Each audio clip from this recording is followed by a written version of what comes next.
know, Make house in the it's time. all good, baby. I mean, I ain't gonna handcuff you. You know what I mean? If you wanna be out there, be free, baby. You know, I ain't tripping. I've seen a few comments like this where guys have said they won't approach because they don't want to make a woman feel uncomfortable. I don't quite get comments like this because talk to women in a way that you would any other female in your life. Your female friends, your sister, your mum. Like, you wouldn't be talking to any of them in a way that makes them feel uncomfortable unless you're being aggressive in some way. A simple hi, hello, how you going doesn't make people feel uncomfortable. That's how a normal person talks to another person. But if you're not getting anything back, then I would stop the conversation there and step back. You will make her feel uncomfortable though if you don't leave her alone when she is clearly not interested, or if you come on too strong. So keep it simple. Talk to girls the way you would talk to any other female in your life that, you know, is close to you. Doesn't have to be any serious intentions behind it. It could be as simple as just trying to get to know them and being friendly. There've been a few comments like this where guys have said they won't approach because they don't want to make... I don't know what man needs to answer this question, but how come when y'all see a woman and you see that she's not in the mood to speak to anybody, that's the best time y'all think to pursue her? If I don't look like I want to be spoken to, why are you telling me to put a smile on my face? Want me to be walking around like this?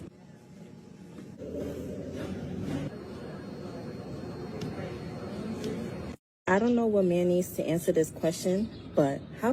Women are failing men. Ladies, the reason that no man is approaching you is because of you, not them. I did the dirty work and asked men why they were afraid to talk to you and got over 5,000 responses. And there was definitely a common theme. Let's read some. I would say fear of rejection and being humiliated in front of everyone. I am not worthy enough to talk to women. I just have nothing to offer them except boring, normal life. Rejection paralyzes me. Current culture feels like I will be perceived as a creep for talking to a girl I don't know. Mostly it's the fear of rejection, like I'm bothering them somehow. Rejection maybe. Ending up on TikTok if you get my drift. Worried about being judged for not meeting the woman's appearance standards. So to the ladies, do better. The environment that you've created for men is only leading to the singleness that you continue to complain about. And to the men, maybe knowing that these responses were a trend amongst 5,000 of you is a bit reassuring if anything. A man being concerned about being viewed as creepy while approaching a woman shows an awareness of the reality of violence that women face when they're approached by men, when they deal with men, when they're talked to by men, when they're harassed by men, cackled by men, etc. And he does not want to be a part of said reality. There is literally nothing negative about men starting to be hyper aware of how they're interacting with women. There's no negative to that because it's been on the other end of the spectrum for so long, right? Like, men have been so used to women being at their disposal and their availability whenever they want to, right? That now some men see it as a slight that, oh my God, I have to worry about being viewed as a creep. You have to worry about being viewed as a creep while we have to worry about death. This is not a slight to you if you are concerned about being viewed as creepy. You should be. Is it weird of me to say that I think I might want to get married twice? Like, the concept of being married to one person for the rest of my life, I love it. I love the idea. But realistically speaking, for me, just for me, is that what I really want? Like, what if I get married when I'm 30 and I live till I'm like 95? I've been with the same man for 60 years? I just don't know how feasible that is for me. I don't know how enjoyable that's going to be. But now, imagine I get married, I fall in love, we got our 2 kids, and then when we've been married for like 20 years, we're like, okay, we've grown in different directions, you know, I still love you, you still love me, but I think maybe we could be better apart, that type of thing. So we get a divorce and we co-parent our kids, and I get to be free and single for a couple years and live my life and do what I do. Then in comes the second love of my life at age like 60 at this point. And we've both been married before and we both have kids already. So now we can take all the knowledge from our first marriage and all the money that we have because we're like established in our careers, and we get married again. Then I get to do things at my second wedding that I didn't even know I would want at my first wedding. And I don't have to have kids in this marriage, so it's just me and him. And again, we've got more money and more knowledge. I don't know, guys. It sounds really compelling to me. I'm not gonna lie to you. I think that might be my thing. 3 things I'm no longer doing now that I am in my 30s when it comes to dating. Number 1, I will not be someone's girlfriend. You will not be my boyfriend. I will not play that game. We're dating, we're getting to know each other, and then it's straight marriage. Like, I'm not being your girlfriend for 3 years. I'm not doing it. That then brings me on to the second point, which is I will not be introducing the man that I'm dating to my parents unless it's to ask for my hand in marriage. Waste my time? Waste my parents' time? No. And if you come from an ethnic background, you know that meeting the parents is a serious thing. And I feel like I've introduced my parents to far too many of my boyfriends. I have been delulu far too many times. I'm not playing that game. I just kiss my headphone. And thirdly, I am not spending over £20 on somebody that I'm dating. I have learned in my reflection that I am very generous, especially when I am in love and I'm getting down.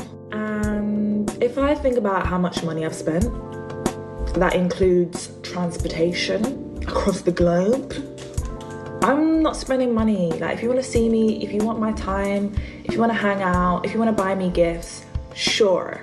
But I'm not doing that in return. Like, my presence is enough. And that's on period. There's one thing that my mom taught me not to be, is not to be a dumb bitch. So I'm going to share a piece of advice with you that she gave me that has been helping me dating in my 20s. I'm 22. I am eventually soon-ish looking to be in a long-term relationship where I could settle down. AKA marriage, family, all that good stuff. I feel like we see a hoe phase as something very bad, but it's actually really good. You want yourself and your partner to have explored other people, to have dated and have past relationships and just been in that hoe phase for a reason. When you two come together, you want to be able to choose each other outside of that. You have gone out, you have explored, you've seen what's out there. Now you're choosing to let that go and be together. Especially in a man, I don't think you want to have a guy be your husband that hasn't experienced or gone through his hoe phase, because the possibility of cheating, and with women too, but I feel like there's a higher possibility of cheating. This is going to help you and your partner know what you like, what you don't like, what qualities you want in the relationship, what qualities you don't like. Just, you learn so much during these phases, and they are honestly parts of your life that help you develop so much. So I don't think it's a bad thing at all that people go through hoe phases. So yeah, that's what my mom told me, and I think it's 10 out of 10 advice. She belongs to the street. Serious. So I talked to my friend last night, and I was asking her about this guy that she had told me that she had met on a dating app. That's where they're the most unserious. Asking her how it was going, and the story goes like this. She met this guy on a dating app. They had talked on and off the app for about a week and a half, almost 2 weeks, before he asked her on a date. They were going to some restaurant. I don't remember the restaurant. And about an hour before they were supposed to meet at the restaurant, he texts her and tells her, make sure she gets snacks so she don't bring too much of her appetite, because he didn't intend on buying both of them full meals. Now, I wouldn't have went on the date. That would have been it for me. You can go alone. But that's just me. She continues to talk to the guy even after the date. She said the conversation was okay, but she continues to talk to him. About 2 weeks go by, and his birthday weekend is coming up. And so he had been subtly hinting that he wanted to spend some of his birthday with her. So she hesitantly, she said she really wasn't feeling doing nothing with him for his birthday, because they haven't been talking that long. And, you know, the first date, which was very off-putting. But she tells him that she can meet him at Firebirds for Saturday lunch, and they can celebrate his birthday then. He agrees. She gets to Firebirds on that Saturday, and she's sitting at the bar waiting for him, and he comes in, and she said he seemed like he got like a little slight attitude. So as soon as he get there, you know, she's like energetic, like, oh, it's your birthday, happy birthday. She gets him a birthday shot. And she said, you know, maybe like 15 minutes or so go by, like the birthday shot didn't kick in. He seemed like he's loosening up a little bit. So she asked him, like, you know, it's your birthday. Like, you don't really seem that excited. Like, you don't really seem like you're in a birthday mood. Like, are you good?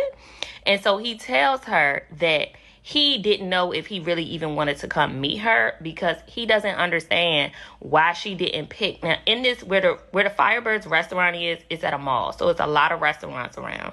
He doesn't know why she didn't pick somewhere nicer, like P.F. Chang's or Capitol Grill is in that same plaza, and down the street is Fleming's. And so he mentions, like, you know, you went with your coworkers last week for one of their birthdays to Fleming's. I don't know why you wouldn't take me to Fleming's on my birthday instead of Firebirds. Come again? I forgot to mention that part of the reason that he knew that she had gone to Fleming's the week before for her coworker's birthday is because she met him after that dinner at a bar. He invited her out for a drink. So she says she goes and meets him at the bar. They're sitting there having a drink. The bartender asks if she wants another drink, and she says yes. He turns to her and says, oh, well, I only invited you out for a drink, so if you get a second drink or anything after that, it's on you. Okay. Now, this is where I told her she messed up, because after that, why would you be doing anything for this man for his birthday? Girl, I guess. He also says, and then you text me this morning to tell me happy birthday, and I told you I was on my way to get my haircut, and you didn't even offer to pay for my haircut for my birthday. Sis. And I'm talking to you, young man. Y'all, the sassy men apocalypse continues. There is some patriarchy in it. There is some misogyny in it. There is a level of sit down, be quiet, do what you're told, and just be pretty in it. There is a level of get up and cook for me in it. You gotta know this by now. Be careful about what you ask for. Because traditional men come with old school traditions. I just believe that men should pay all the bills. They should do all of the repair and maintenance on the house and the cars. Matter of fact, they should be the one providing the cars. He should make sure that I have all my needs and wants, because that's what real men do. He should help me raise these kids. Yeah, I know they're not his, but he should help me raise those kids, because if he's a real leader, that's what real men do. Yeah, he should make sure that I'm safe and protected. And if the air in my tire is low, he should stop what he's doing and come and put air in my tire, because that's what real men do. Am I gonna submit? No. Submit for what? I'm not his kid. Am I gonna cook and clean? Why would I? I ain't no maid. Am I gonna pray over him and speak life into him? He better get his mama to do it. What, I look like a cheerleader? Am I gonna make sure the house is clean? And are we gonna hire people for that? Am I gonna have a baby for him? Have a baby for what? And ruin this body? He already got kids. He need to take care of these kids. Y'all see how silly that sound? Y'all really believe that y'all are going to be able to get these traditional men with the traditional mindsets that come with the benefit, but y'all want to modernize him so he fits into your world. Y'all want the benefits of a traditional man without the requirements. And like my good friend y'all just said, you have to understand it's going to come with some misogyny. It's going to come with a certain level of patriarchy. It's going to come with, hey, that's enough talking. Sit down. You understand that, right? And while y'all are so quick to fight the fact that if you want the benefit of men who think that way, you gotta also come with the responsibilities. It's okay for you to submit to a man, a good man that is taking care of you and meeting all your needs. You understand it is okay for you to cook and clean for that man and take care of him. I'm finna go in the house right now and take care of mine before he go to work. Because that's a good man, Savannah. You cannot get one thing without the responsibility of that thing in no situation. So I need y'all to either be okay with the requirements of a traditional man, or I need y'all to stop asking for something that y'all really not ready to handle. Okay, bye. Oh, man. Thinking like a man 101.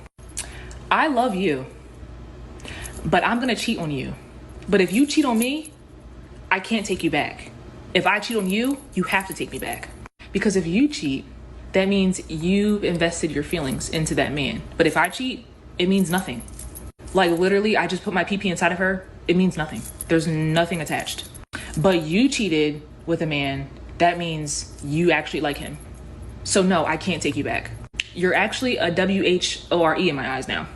But when I cheat, you have to take me back because it doesn't mean anything. I don't feel like you have to do anything. I don't feel like anybody is like tying your hand saying that you have to take him back. I don't think that's how it works. Like literally, it means nothing. I don't want you in men's DMs. Like, don't talk to no guy. Stop being so friendly. You're a friendly female. Stop acting like that. But when I swipe up on female stories, that just means that, like, it doesn't mean anything, actually. Like, I'm literally just complimenting them. I don't see the big problem. When you swipe up on their stories, that means that you actually like them for real. But when I do it, it's just a compliment. Where are you finding these guys? I feel like most men understand that cheating in general is bad. Whether they do it or not, they understand that cheating is bad. Relax. Stop commenting on other men's posts. Like, it's really disrespectful and you look like a WHORE. But if you see me comment under a female's post, so it doesn't mean anything. I don't know her. I've never seen her before. Like, literally, I've only seen her on social media. It doesn't matter. Strange thing being a woman in this society, having recently rounded the bend of 40, because with every passing year, I get funnier, I get kinder, I get wiser, I get better at loving, I become a better person.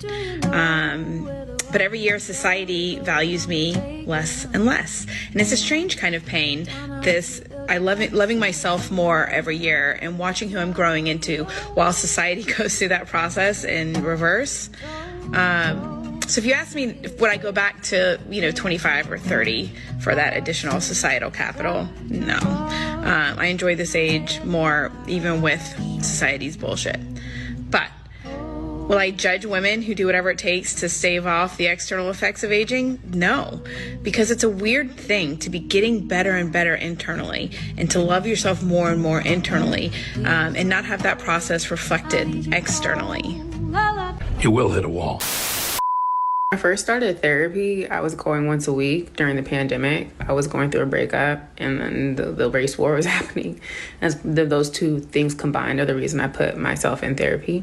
After my fourth session, so my fourth week, my therapist, we had closing thoughts. It's just like, Mecca, I've noticed something. You respect men as much as you have to, but you definitely believe that women are superior. And I said, yeah, that's a safe assertion. She was like, it's interesting how everything you've said that your mom does about your mom that gets on your nerves are also the very things that you respect about her, are also the very characteristics that she's passed down to you that you take a lot of pride in. Characteristics that you see in other women and prove to you that women are superior to men. She really ate me up. Truth is, when you're dating a girl that's very, very independent, she's probably always going to say no anytime you ask her, does she need anything? And as toxic as you may think that is, we all have our baggage. And then when you are in a relationship, you work through that trauma with that person if that's the person that you decided to be with. So if you want to help her to stop being so prideful in that sense, and yes, she needs to be working on her trauma too if she is overly independent. I have to say things for clarity. But anyways, if you feel like you want to do something for her, just do it. Take that initiative, because when she sees you taking that initiative, it'll make her more comfortable and more trusting, and she'll feel like she can depend on you a little bit more. And just for clarity, independence is not a bad thing. It's a good thing. But too much of anything can become a bad thing. A bit of a tough day today, so I thought that I'd share that. Even though I'm the person who initiated the divorce, I'm feeling some jealousy because my ex is really out there working it. Not necessarily that he's looking for a girlfriend, but he's definitely working on building his social network. And that includes women. And even though I don't want to be with him anymore in that way, it still triggers jealousy and pain. I know he's suffering and, he's dealing with the rejection that he feels because I'm the one who is leaving. Stop the cap. Stop the cap right now. I dated a guy who was 29 years old, and all of his friends who were female, and I think this is important because I don't know if male friends would have said the same thing to him. So his female friends, they were 29, 30, 31 years old, and they would tell him, they were like, what are you doing? She is so young. She is 22 years old. I had just graduated college maybe like 3 weeks before I met this man. This man was a homeowner. And me, being a know-it-all 22-year-old, I was like, I'm not too young. I was going into that home and I was like rearranging kitchen cabinets. And I was like, I could just be a little housewife. And I look back on that relationship, which ended in flames, right? And now that I am 30, right? So I'm around that age that he was. I am that age that he was and his female friends were. And if I had a friend, a male friend my age, who started dating a 22-year-old, I would have said the same thing. I would have said the same thing. And this isn't about like age gaps and like, oh, you know, you don't have, like, I'm not against age gaps, okay? But I am against someone with a fully formed prefrontal cortex. And it's been formed for a while. Someone whose prefrontal cortex has been formed for years, dating someone who it is not formed. I was 22. My brain hadn't even fully developed. I was so naive and so ignorant. And at the time, I did not like his female friends. I was like, they just don't want us to be together. They're just jealous because I'm young. And it was awful. But I am so grateful for them and like realize now what they were trying to do, because I would do the same thing. I was not ready to be in a relationship with someone who was almost 30, a homeowner. All of his friends were around the same age. We had nothing in common. It wasn't going to go anywhere. But the hard thing about being young and not having the full, you know, brain that you're supposed to have yet, I didn't see it. And I feel like there's still these arguments or conversations over like, yeah, but you can like love who you love and date who you love. And it's like, okay, have we not learned from Queen Mother Taylor Swift? Have we not heard her songs, right? Could've, should've, would've. Are we not picking up on the fact that it is so awful that it's a universal experience for all of us women between the ages of like 19 and 24 to just date much older men and be taken advantage of and then end up heartbroken, only to grow up and fully form our brains and look back at the situation and be like, that was messed up. That was messed up. And I was in a situation where there were other women who were trying to tell him and me that it was messed up, and I just couldn't be told. Luckily, it ended.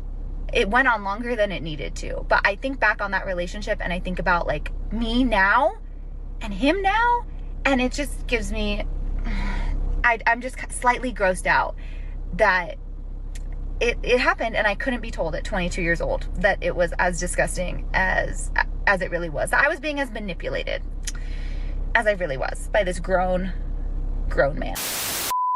So I just had a conversation with my dad. I mean, would I really say it's a conversation or him talking at me? I don't know. But yeah, the conversation really was about me not wanting to have kids and like my views on marriage and just all of that. A couple months back, I kind of just talked to my parents, just brought up the topic of like me not wanting to have kids, and it was just a big shocker. They were just like, oh my God, why don't you want to have kids? Like, kids are a blessing and da-da this and da-da-da-da. And it's like, that's cool and all, but is that a blessing that I want?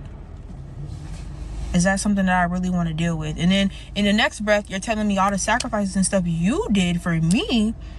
I don't want to do that for somebody else. I know how selfish I am. I know when I touch the money that I want, when I really get the money that I want, baby, I'm not going to want to spend that on no damn kid. I want to spend it on me. I'm not worried about traveling with it. I want to travel. And then like he kept attaching everything to a man. And then he's telling me, oh, you know, who's going to take care of you when you get old? My money? The community that I cultivate?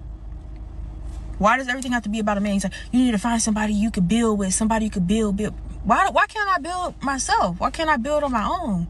Why does it always have to be attached to men? And I kept trying to stress the fact that I'm dating in a completely, like, this is uncharted territories in this dating as a Gen Z.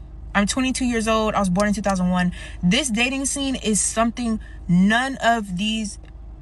nobody has experienced except the people in it right now, and it's a totally different ball game. All the bullshit tactics and stuff y'all use and talk about, It's not effective in this generation. And just dating in general it's not even fun anymore. Like, it's not what y'all try to give. And then my line of work, I deal with women intimately every day. I'm a waxer. The amount of mothers that I've spoken to, whether that be single mothers, married mothers, co-parenting mothers, all the genres and ways that can be dressed up and dressed down, a lot of them are not happy. A lot of them are not happy.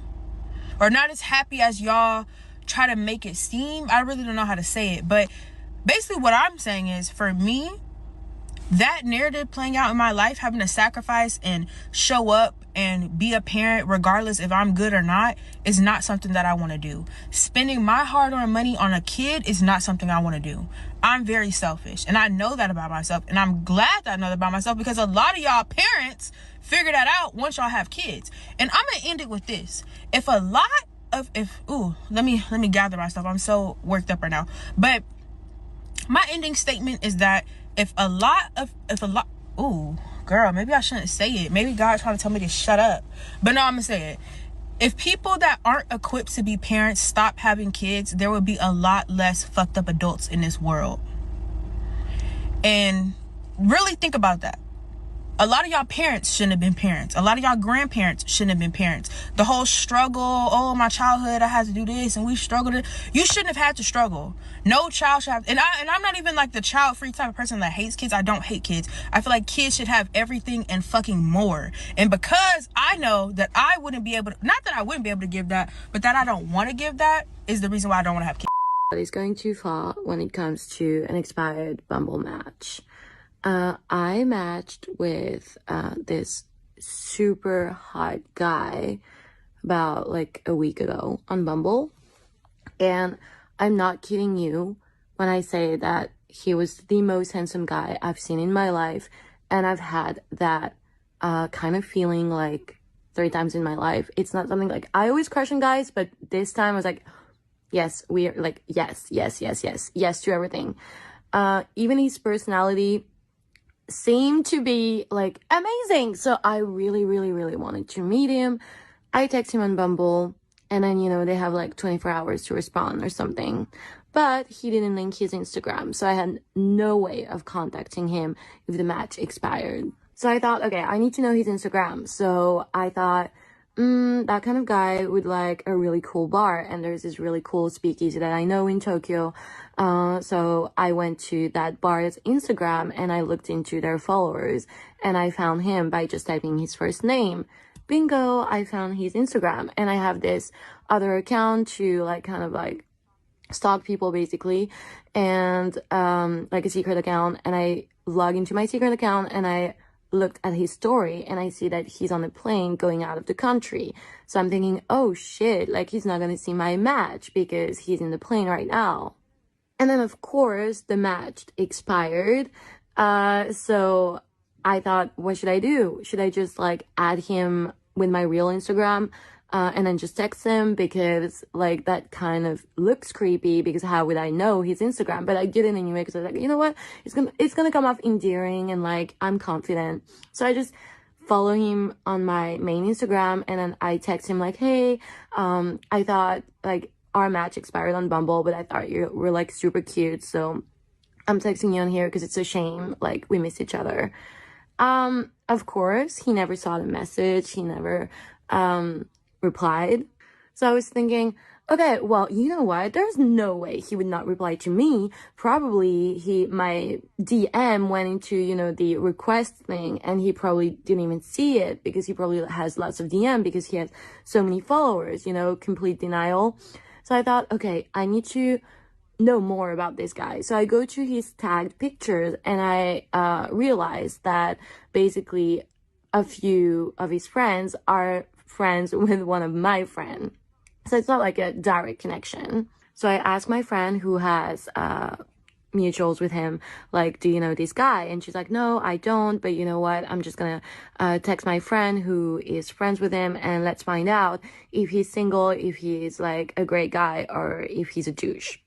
So she texts him, and she's like, he's like, her ex-coworker, and she goes, oh yeah, I spent all summer with him, but he never mentioned Bumble. I don't even know if he's still on the app, but now he's gone to this country for 3 weeks. He's gonna come back in 3 weeks, and that's probably why he hasn't responded to her, because he's just waiting to be back in Japan. And she's like, oh, but let's meet that girl, like she sounds fun. And now I'm thinking this has become way too fucked up. Like, I'm gonna be meeting his friend through my other friend, and I'm getting, you know, one step closer to him, but I can't stop feeling like a fucking stalker. You don't know how to hold a real nigga down. You can't even hold yourself down, baby. And consider this my love letter to you. Cause you know, like I said before, it's a cold